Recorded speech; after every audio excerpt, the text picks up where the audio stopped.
Ayun, sobrang mas satisfied ako rito kasi mas nakaangat na ako ng konti. Mas ginanahan ako ng sobra. Huwag ka na mag-high notes, nahirapan ako sa'yo. Grabe yun. Pero grabe. Pero mali natin. Tingnan natin kung ano mangyari.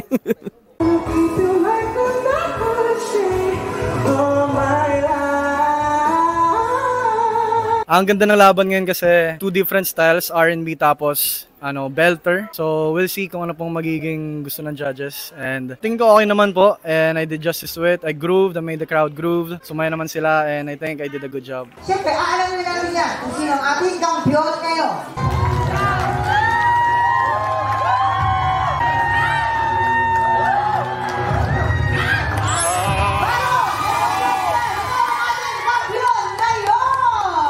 Umpisa pa lang po yun siguro ng mga maririnig ng songs mula sa akin. Yes!